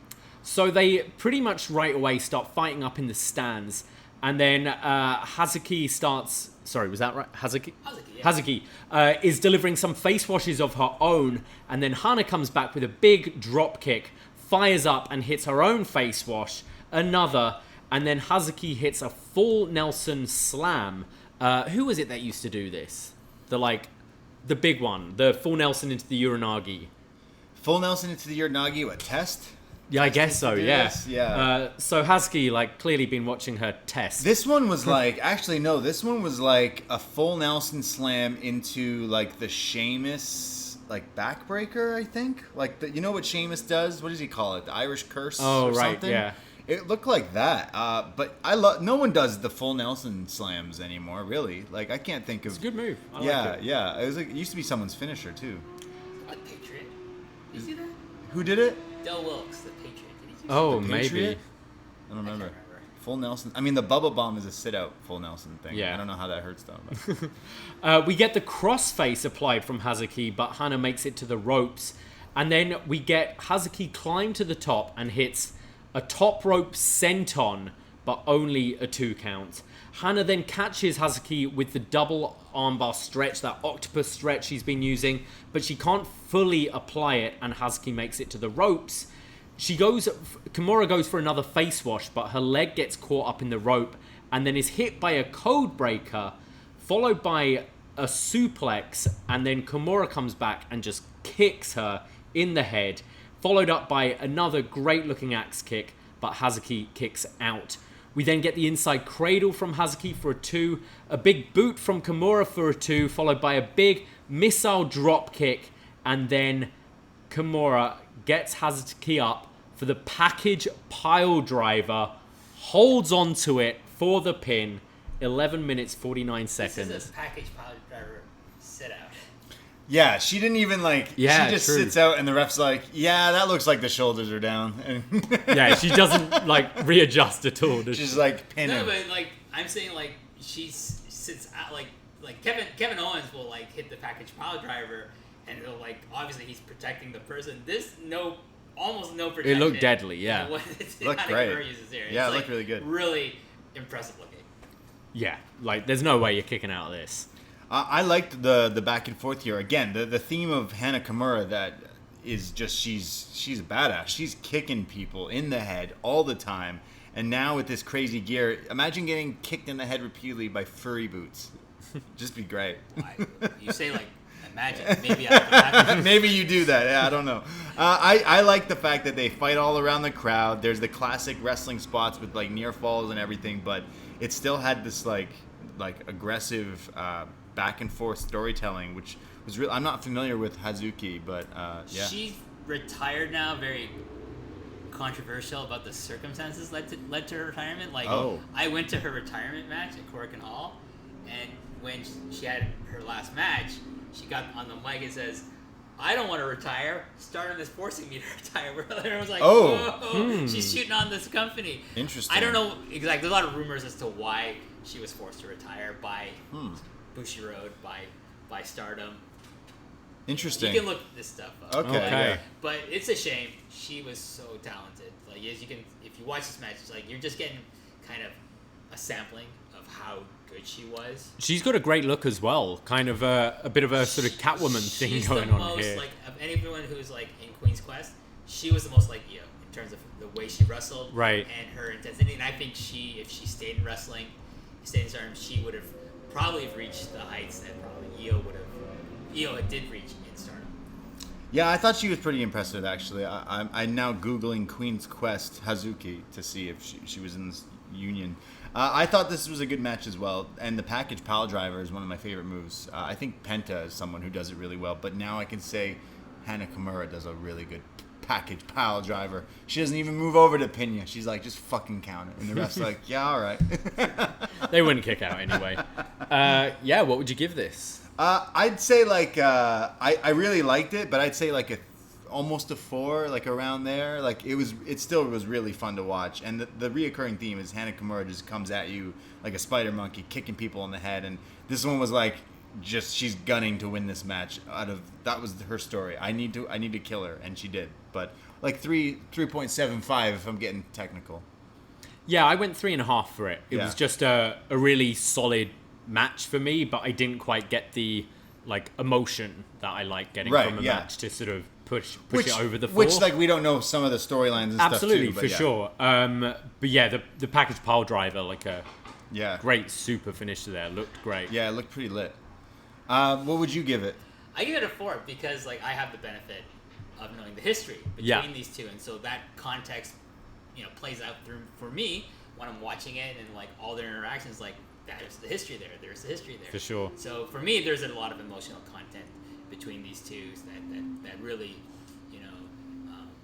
that gets brought out in me when I'm watching this match. So it's definitely a 4 for me. Yeah, no, I still thought it was great. Like it had some great spots, and that full Nelson.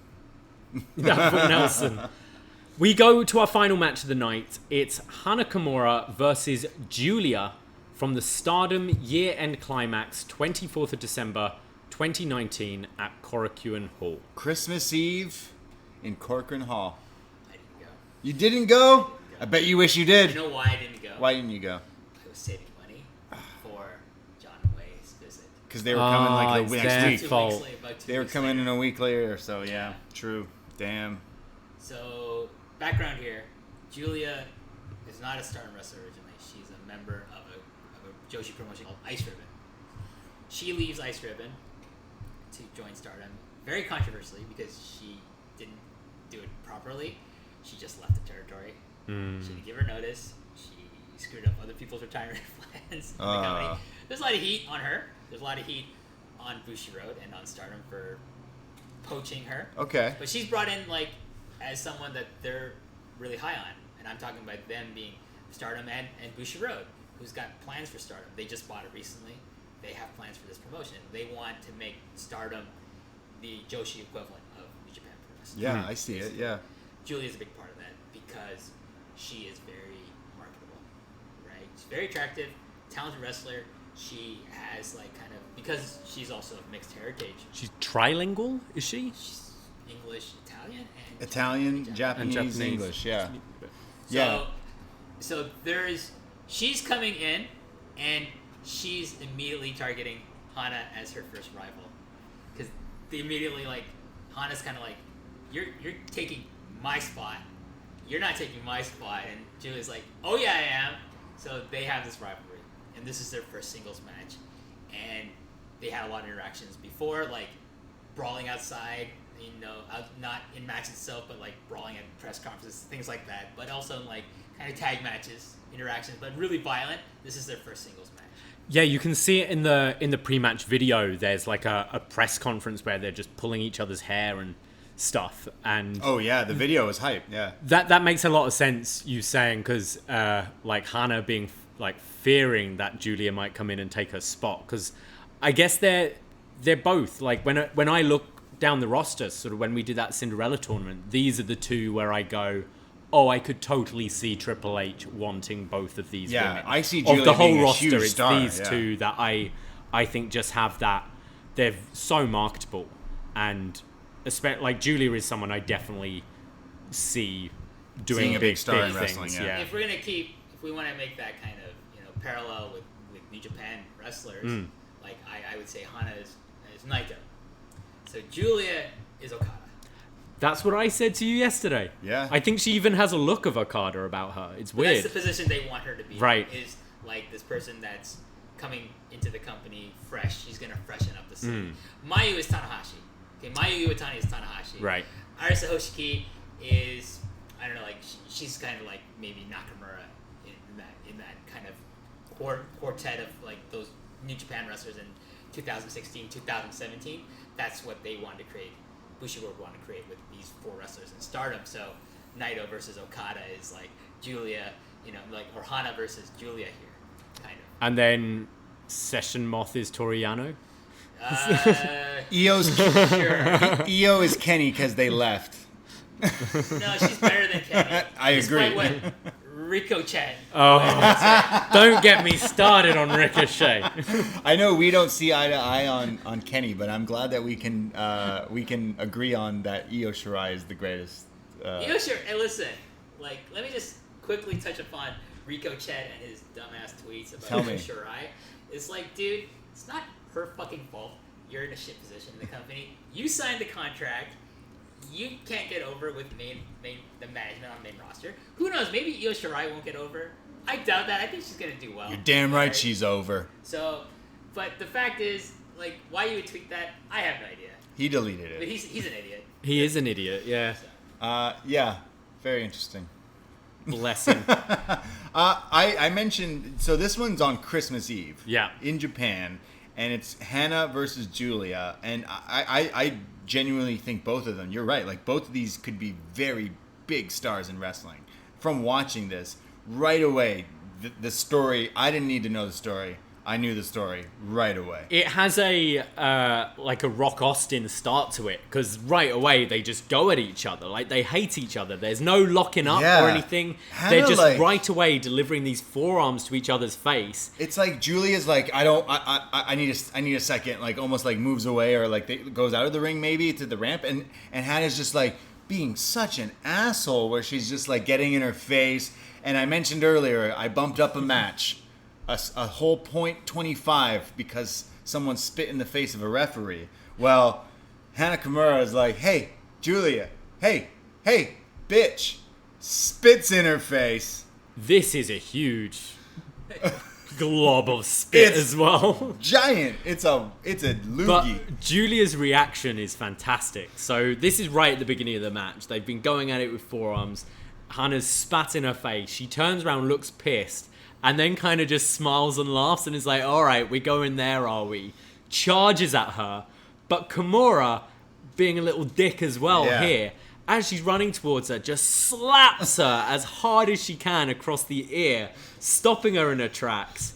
Just the difference here now with her character, how much it's evolved from that first match we watched, who I couldn't imagine spitting at people or slapping people with disrespect. I love it. It's great. She's great at this character. Like, she's so... She looks evil.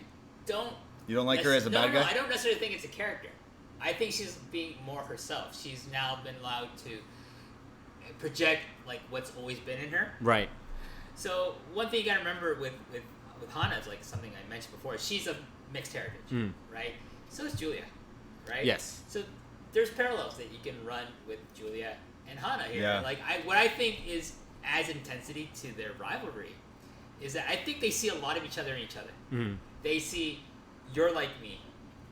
I could be what you want to be, and I think they're both thinking that at each other. You know what I mean? So that's, I think, adds intensity to this match and like any interactions that they have, which are Absolutely. so wild. This has the most intensity of all the matches we've watched 100%. because there is just like some hatred here. We love when we have friends over who love when we put on old wrestling. We put on Kenta Kobashi versus Misawa, and our friend watching is like, why do these guys hate each other? So David goes, Kenta Kobashi actually fucked that guy's wife, and that's why this. So this guy's like, yo, that makes sense because like they hate each other.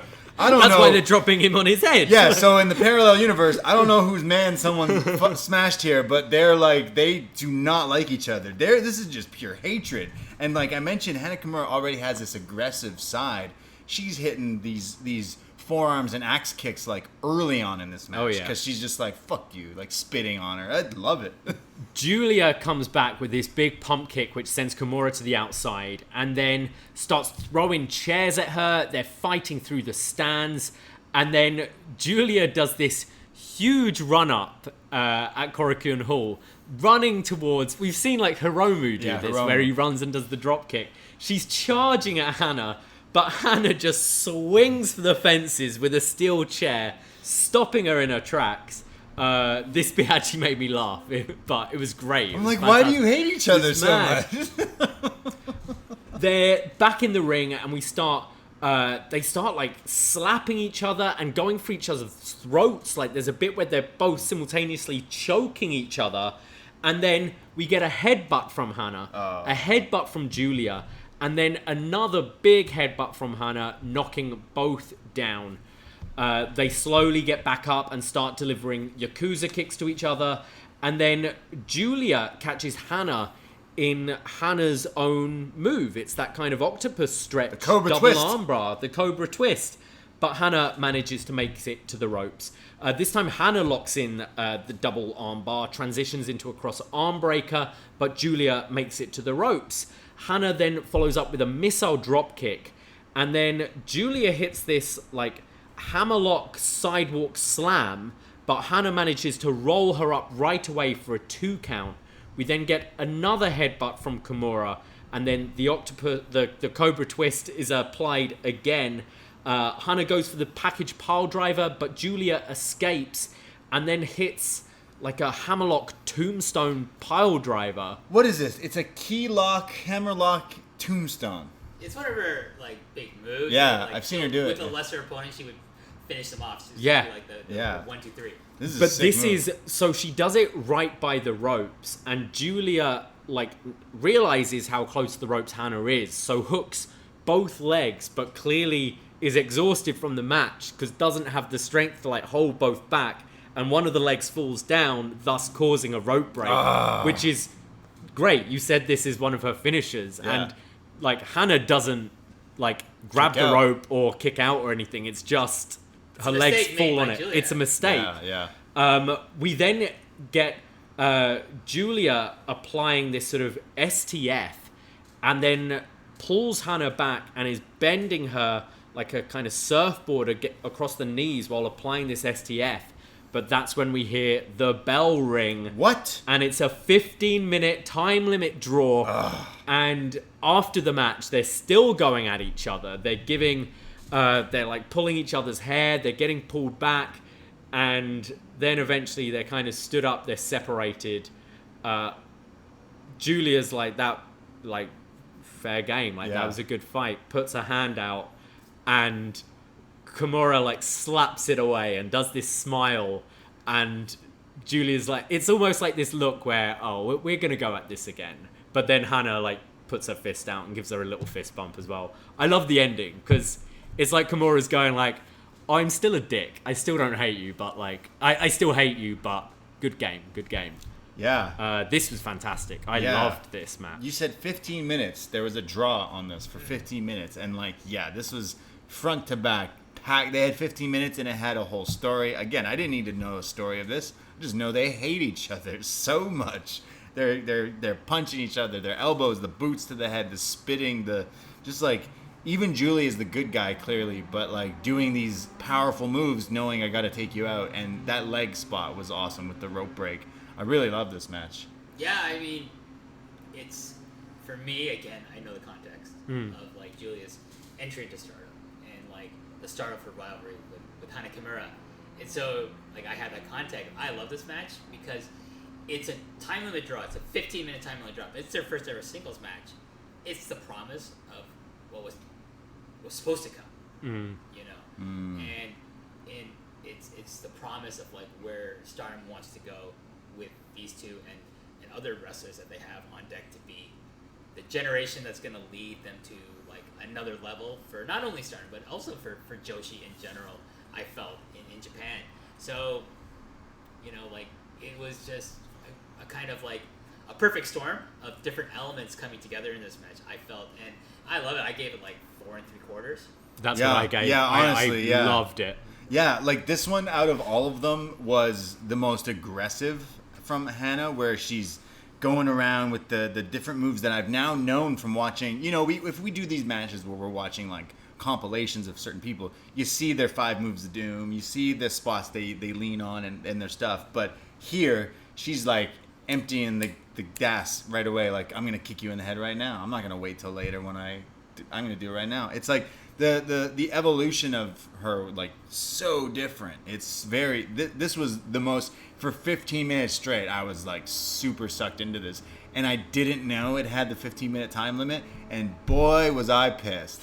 I was so mad. That's why I ain't giving this a 5-star, because they could have went another hour. I was like, well, they wouldn't make it because they were killing each other. I agree with you guys. It's like this is a special match. Unfortunately, it's only 15 minutes long.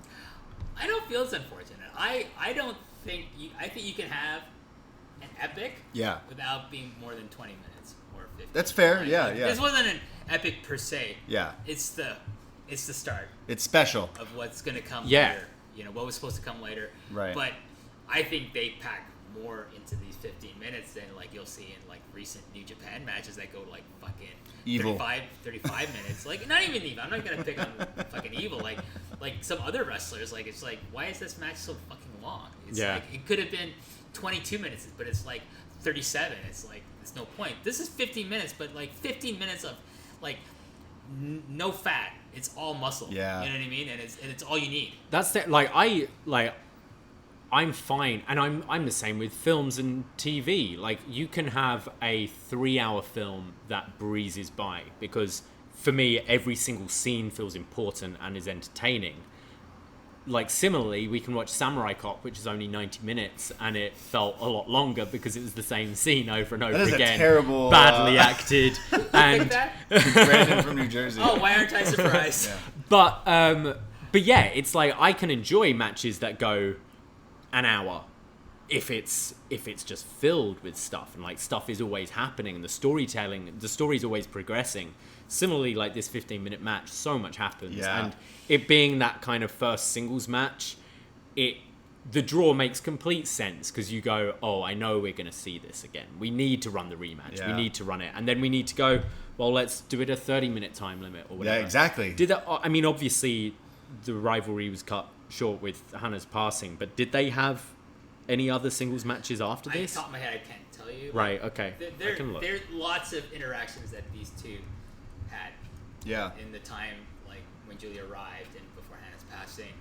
But you knew there's going to be, like, a special rivalry that they were going to they're going to base You the get company it? You around. feel that. You can feel that without According to Cage Match, this is it. This is the only singles match they've had, according to Cage Match.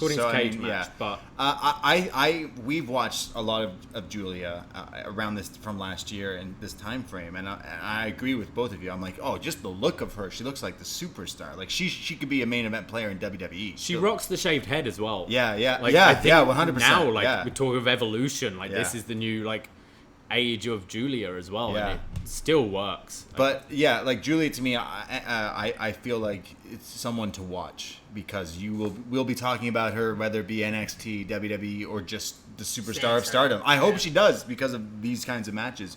But it shows here that Hana was that same that same category. You're Yeah. right. Like these two were gonna be booked that way. You're totally right that Bushiroad like is like, okay, well we did that with like they doing with this, and it's like let's focus on certain people and make the whole company focus around them. And these two were definitely shoo-ins for being the superstars in this company. And obviously we're seeing this with Julia now, but Hana she looks the part, from the look to the wrestling, the character to the nastiness. Everything worked for her here in this 15-minute block. Every match I watched, like, I mean, obviously it's a tragic story, but like it's bumming me out because you just see the potential. 22, 22, and you go, this girl's just gonna be huge. Yeah. She's gonna be such a star, and if this is what she's capable of now at 22, like the sky's the limit.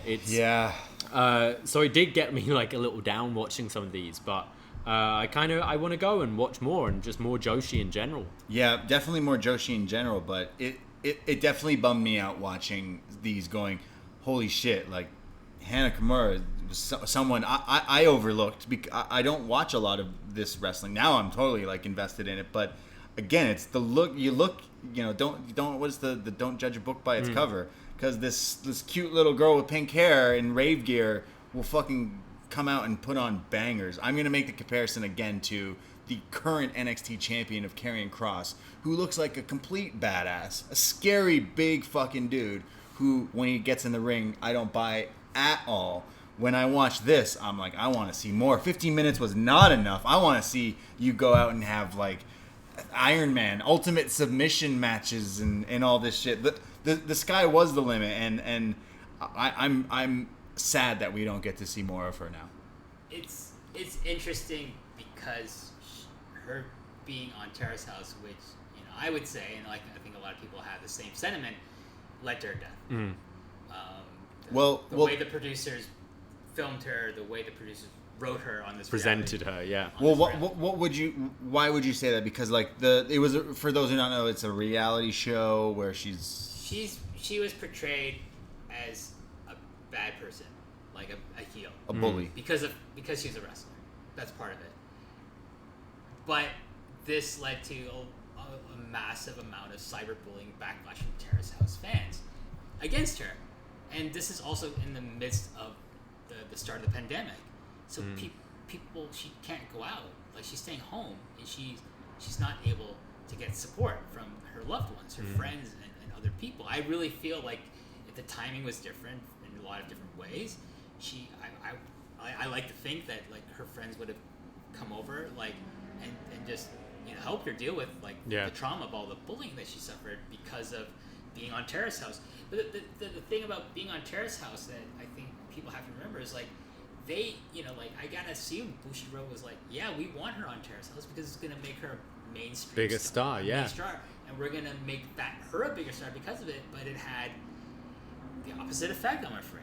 It's the tragedy of her death. Is like, it was so preventable in the sense, like, the producers, like Fuji TV, the network that Terrace House is on, Netflix, and the producers of Terrace House didn't have to go this route, and like so many things came out about like the horrible negligence that the producers committed, and like the toxicity that they promoted against her. It's really hard to read this stuff and listen about this stuff, and you just get so angry about it because like, and you watch, because it's unavoidable. Her career, private, like, she was on the cusp of becoming a massive, I think, crossover star. Yeah, 100%. And that's not the tragedy. The tragedy is like, she's so young and it didn't have to happen. But that's the side kind of tragedy.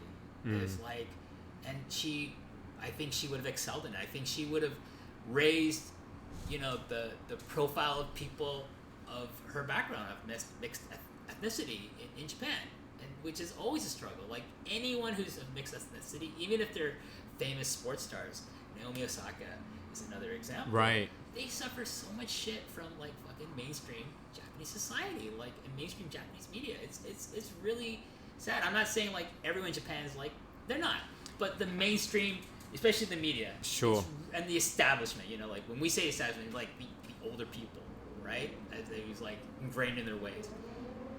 they need to change that attitude. Like people like Hana were, I think, poised to like help turn the tide against people who are of mixed heritage in Japan.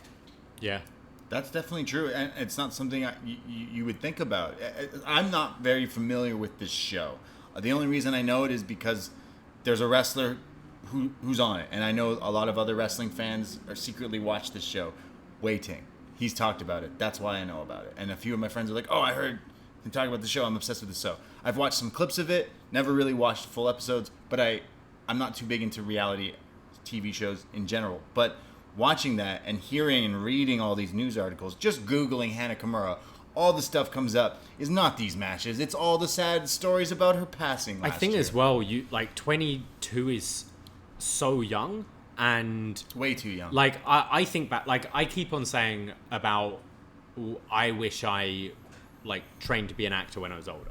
I went to drama school right from school, and looking back, I wasn't ready, and I think, fuck, I was so young then. And you feel like an adult, and maybe people treat you like an adult, but you're a kid in your early 20s. I think you're still a kid.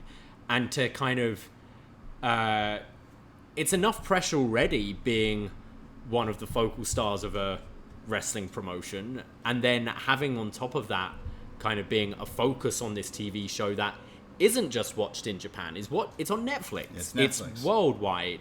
And then having that like your portrayal being seen as like a bad person and all the backlash from the media and stuff, like it's too much for anyone to handle, but especially a 22-year-old, if you don't have those people in place. Like these reality TV companies should have, I'm thinking like X Factor, American Idol, America's Got Talent, all those things where you're getting people who are just suddenly in the limelight.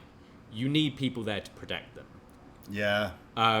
Because it's too much pressure. Yeah. Like if you've like been kind of born into celebrity or like gradually built up, like you're an actor and you're doing theater and then you get little TV parts and it grows. You can grow with it, but to be like an unknown to a big star and then getting all this negative press, like you can't do that on your own. And especially as you said, the timing of the pandemic, like what are you doing? You're at home, you're on your computer, you're on your phone. There's not a whole lot else you can do. Everyone, this pandemic hit everyone, and depression is at an all-time high, because even if you weren't someone that maybe suffered from such things before, this tested you. This tested everyone. And yeah, being maybe in such a life where you're filming TV shows, you're filming movies, wrestling and stuff, and maybe it's kind of cut back because of this world, and you're stuck. It's such a depressing thing. We us as humans, we're not meant to be doing this. We're not meant to be stuck inside by ourselves and stuck inside reading all these mean tweets people are texting her every 30 minutes. When someone says, "Yo, Davey and Braden, your fucking UpNXT sucks," I'm like, "Fuck, man, fucking sucks." It bums. Yeah, one tweet can bum you out, and you can be like, And then I take my Patreon stacks and I wipe my tears away. Right? That's all you got to do sometimes. I think this is a very unfortunate story. This did not need to happen. We're here talking about her because it's a 1 year since her passing, and yes, she took her own life, and it is a very, very sad story, and it'll maybe in a twisted, weird way, it'll help bring this kind of thing to more light for wrestling cause fans. A change in Japan and change stuff, for sure, change something, right? Because you see it in like the world of wrestling and the wrestling fans in the community. They can be hard, but it does seem like it's mixed in with this, like, just you were on a Netflix show. Everyone in the world can watch this show, so she's getting it from like all over the place. Yeah. But this definitely is a story where you go, this is so sad and unfortunate. And before doing this show, I didn't realize how sick of a wrestler she was. Right. That is straight up, no cap, real facts. I'm not saying, I'm like, what? You're telling me this whole time you could be feuding in NXT with Io Shirai. You could be the biggest star in wrestling right now. And unfortunately, that's not the case. But yeah, very sad. It bums me out now. Well, I wanted to do this show with you guys. When you guys asked me, and I wanted to come see the plates. but the main reason was, like, if anything, let's not necessarily just focus on her. You know, it's the 1 year anniversary of her death. Let's celebrate when she was alive. Like, I think she loved wrestling. I think it comes through in her wrestling. Let's celebrate the legacy of amazing work that she left behind. And it wasn't, you know, like, we can talk about so many tragedies that happen to people in wrestling, and a lot of times it's because of wrestling. Yeah. That's the tragedy of what happened to these people, to people who died early. Wrestling did not kill her. I think wrestling made her alive.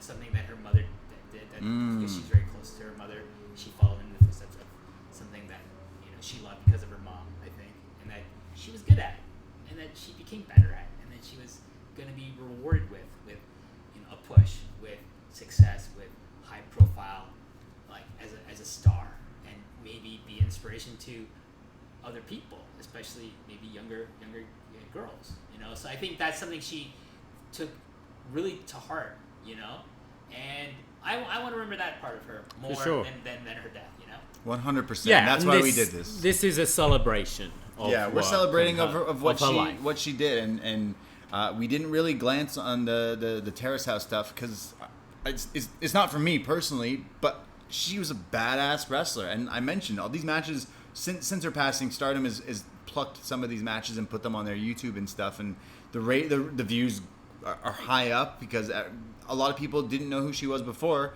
and then they find out about her after, and they all feel like we are like, what do you mean she's dead? Because she's awesome. She's a badass and such a character that showcased in all these matches we just talked about. But I have to say, watch some of her stuff and watch more Joshi wrestling. It's a completely different world that I like and totally want to like take a dive into even more so, because it's just something so different, and I think that's what Hana Kimura was too. Like, she was different and it worked, and I wish we were here for different circumstances, but yeah.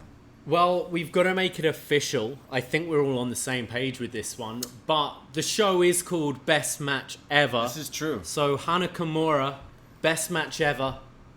WH, let's start with you. You're going to go with a tie? With a tie. You can't go with a tie. Why I mean, not? you can if you want, yeah. The Julia match, the last match we watched. Yeah. We talked about, and the Mika match, the first match we talked about. I agree. Those were the two ones that got me. I love them for different reasons, but for similar reasons as well. So it's a tie for me. Those, the beginning and the middle and the end of the show. Yeah, like, I agree. Those were my two favorite ones that we watched. And the first one you're mentioning is Mika Iwata. So, like, that match is crazy. And again, it's up on the YouTube there. And that's from 2018. So you're saying Hana Kimura in her cheerleader outfit was 20 years old doing this match. Crazy. I agree with you. Like, both of these were really good to me. But there's definitely something that stood out more for me in the Julia match. And I'm the only reason I wouldn't say it's a 5-star for me is close enough, because I'm picking that as the best match on this show, because from start to finish they were killing each other and they look like superstars. I feel like the Julia match is my best match.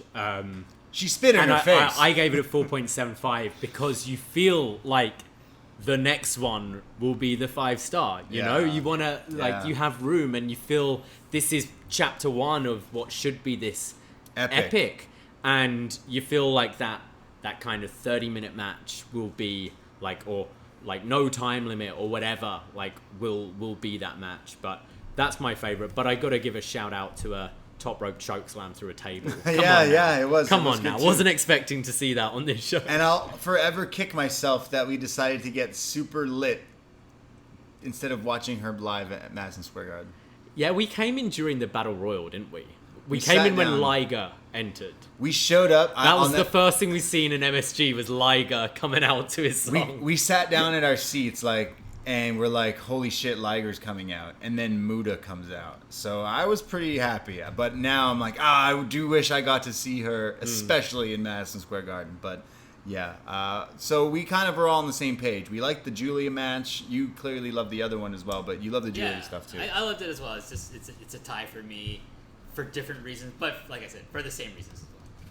Well, that was Best Match Ever, Hana Kimura. that was a lot of fun, especially talking about different wrestling stuff that we haven't seen. I love opening again, it's like different genres of music. It's like, hey, you ever hear this album? And you're like, no. Well, I'm like, do you like this kind of music? I don't know, maybe. Okay, we'll check it out. And then you do, and you're like, this is fucking sick. Stardom. Don't say mumble rap, because I'm not gonna. You want to listen to some mumble rap?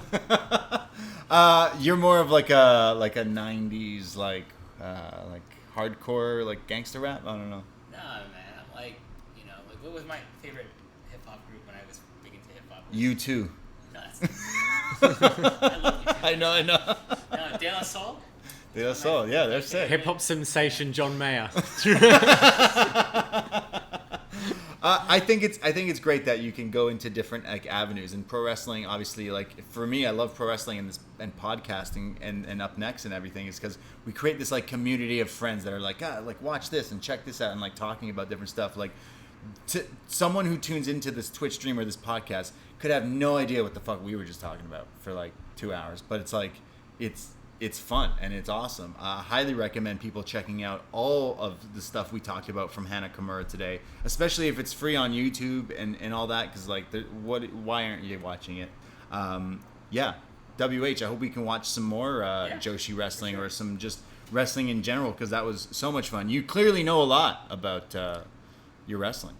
Well, I'm more familiar with Joshi the last 5 years than I was before. Right. If you asked me 10 years ago, let's talk about Joshi, I'd be like, no idea. Well, we've still got to get you back for, I believe, Best Match Ever Shibata at some point. Oh, that's right. That was what we were going to do, yeah. So now we're doing this in person. We can do this again. This is going to be so much easier. Vaccinated, get your shot. Yeah, we'll have you on again. And I know, WH, you do a ton of podcasts as well, covering I call you. I ask you all the stuff because you know everything about Japanese pro wrestling. I think you're like a whiz when it comes to it. So I know that you do your like monthly shows. You do stuff with John. The floor is yours, my friend. Let people know. if you like listening to this and you want to hear more about Japanese wrestling and me talk shit about Ken-chan and fucking Jay White, check out Post Perez. Check out the T-shirt at store. The Perez shirt, that's right. And yeah, I do a show once a month with John, but I'm actually branching out. I do 2 Post Perez's every month, 2 weeks apart. So coming up, I did one a couple weeks ago with John. I'm gonna do one this weekend with Dylan Fox from the Eastern Lariat. And I always have, for the second show of the month, there's always a new rotating door of guest hosts. I also do my All Japan retrospective show of All Japan Pro Wrestling that Davey's been on. I have. The long, winding Royal Road. If you love hard-hitting, no-nonsense wrestling, come listen to that. Watch the matches that we're going to talk about, and then listen to the show. That's every month. And and occasionally I appear as a guest on different post-wrestling family shows and other Loki's coming up soon, right? Yeah, I'm good. That's right. Can't forget. Me and Wei Ting do MCU Later, our look back at all the Disney Plus MCU streaming shows. We just finished Falcon and the Winter Soldier, Captain America and the Winter Soldier, and before that, WandaVision. It's been a big success, and then me and Wei are coming back next month with Loki. We're gonna review every episode of that. We might be changing the date because we were doing it on Saturday nights because all the shows were being broadcast on Fridays. And I would watch it really early in the mornings because John Cena would try to fucking ruin it for me. Spoiler. There we go. But, so we might be changing the date. We're still working out the details. So keep an eye out on my social media, Post Wrestling social media, and Wei's social media for news about that. Awesome. All the podcasts from UWH. Podcast? Yeah, you guys do a lot too. I'm always impressed by what you guys are doing here at UpNXT, at the BDE, and just I'm so happy for I think this is kind of an example and a kind of manifestation of the success you guys have been having. I'm proud to be friends with you guys, and I'm proud to be able to be back in the city and spend time with you guys live and see this in person. Someone's mad that we're all hanging out right now, and I'm sorry. I don't care. We're all back. Who's mad? No, I'm just saying. Fuck them. Yeah. We'll put on some old All Japan wrestling matches, and I'll get you lit one day. Well, hotbox the apartment, and he won't know it. I feel like it won't take much. One of no, WH party. No. Just maybe That's you've been saying about coming on an AEW show at some point, and we're like, oh, I don't know about that. Maybe Lit WH. Lit WH loves You don't need Kenny to get Omega. me lit to, like, Watch his have fun. Dynamite. Watch some Dynamite, have some fun with it. Well, we've mentioned we have you scheduled eventually down the line, maybe later this year, for a best match ever, and you've selected Shibata, the wrestler. The wrestler. More headbutts, so I'm super excited for that. But I think I always say that I think Japanese wrestling has this like weird like it makes it seem like it's a sport to me when I watch it. And some of the matches here tonight, like it feels different than some of the stuff. If you're someone who watches like Raw and SmackDown, WWE for your whole life, and you try watching something different, it's like a whole like what? Like you salivate at like what could this be? So I highly recommend people to check out stuff that might not be something you always watch. If you know, if I could make the analogy, like professional wrestling in America and Europe is meant to be hyper entertainment. Japanese wrestling is meant to be hyper real. Right. Yeah. Right. So like they play up like WWE's sports entertainment, and it's true. That's what it is. I think it's a very accurate and like I don't say it derisively. It's a very accurate, like assessment of American wrestling. You know, Japanese wrestling for the most part is sports that is entertaining because it's a sport. I can completely get that. It feels like when going back to being at drama school, I was a musical theatre kid, but I did like the straight acting course, and I had a lot of people in my class who hated musical theatre because it's quote unquote fake. People don't do that. People don't break into song. That's American wrestling. Musical theatre. I still love it. It's still great. I can get superly emotionally invested in a musical theatre piece as much as I can a play, but a play, especially an intimate play, can feel real, and you feel like you're watching an actual conversation or an actual conflict between two people, and that's, I guess, Japanese wrestling. For the most part, yeah. There's some sports entertainment, and then there's Toriano as well. There's fucking evil and fucking spitting in the ref's Tonga face, and shit like that. But you get the really good parts of Japanese wrestling are real. Yes. I genuinely love Japanese wrestling way more than American wrestling. Like any of the stuff New Japan's been in a bit of a slump lately, and I know the news of Will Ospreay today with the title and the Divas title. It's unfortunate because you don't want to see someone get hurt and stuff like that. So I hope Ospreay's all right. But it's like they've been in a weird thing. But the whole world is with the pandemic and yada yada yada. But I want to do more Japanese wrestling podcasts, sure. And I know you have some ideas for shows down the line. I said we were going to be doing some stargazing here tonight. That's right. Yeah, you got that in your pocket for Stardom reviews. That's right. Thank you so much, WH Park, for joining us. Go check him out. What's your Twitter? At WH Park 9, the number 9, and you can hear all my wonderful takes about different wrestlers. Yeah, good at that. That's right. Follow me, myself, Braden Harrington. I am on Twitter, Instagram, at @TheBrady. And you can find me at Davey Portman. And follow the UpNXT, at UpNXT Podcast, Twitter, Instagram, for all the updates of the shows and all that stuff. The Patreon.com/UpNXT for all the best matches ever, all the rivalries, and it was next, movie reviews. And get yourself some nice tees for the summer. It's getting warmer here. Right. ProWrestlingTees.com/UpNXT. We're going to have new merchandise up very, very soon. And if you're going to ProWrestlingTees.com, you got to go check out the Hana Kimura stuff that they got up there, that they put up last year, and they still have up there, I believe. So go check that out. Pour one out. We love Hana Kimura here at the BDE. So thank you for listening if you made it this far. Take care. Goodbye. Be safe. All love. R.I.P. Hana Kimura.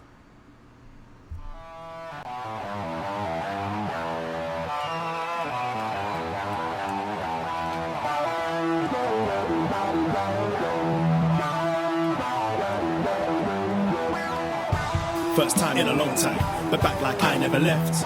Taking each day as it comes, you know me, I don't read ahead. Watch me burn down everything, BDE on the TV set. When I'm in control on the road, you can never really know what's up next.